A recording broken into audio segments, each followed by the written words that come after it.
BPL চলাকালীন সময় hotel কক্ষে নারী অতিথি ডেকে নিয়ে বড় শাস্তির মুখোমুখি হয়েছেন সাব্বির রহমান ও আলামিন হোসেন। ব্যাপারটিকে গুরুতর শৃঙ্খলা বহির্ভূত কাজ আখ্যা দিয়ে বিশাল অঙ্কের জরিমানা করা হয়েছে এই দুজনকে। দুজনের মিলিত জরিমানার অঙ্ক 25 লাখ টাকা।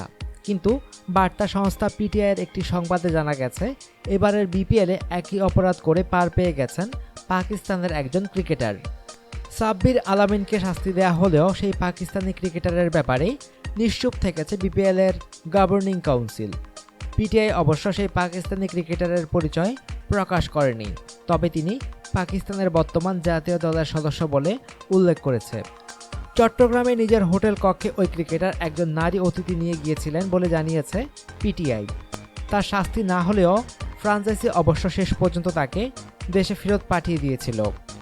বিপিএল গভর্নিং কাউন্সিল থেকে খেলোয়াড়দের নির্দিষ্ট করেই নারী অতিথিদের ব্যাপারে সতর্ক করে দেওয়া হয়েছিল।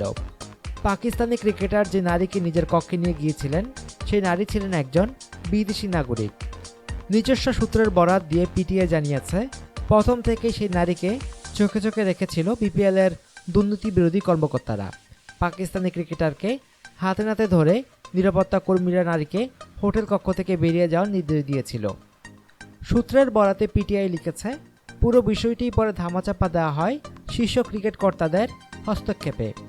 তবে সেই পাকিস্তানি ক্রিকেটারের আচার আচরণ নাকি ছিল যথেষ্ট আপত্তিকর। বিদেশি ক্রিকেটার বলেই তাকে শাস্তি দেওয়া যায়নি বলে জানিয়েছে সূত্রটি। এবারের বিপিএলে খেলার জন্য মোট 18 জন পাকিস্তানি ক্রিকেটারকে পিসিবির পক্ষ থেকে ছাড়পত্র দেওয়া হয়।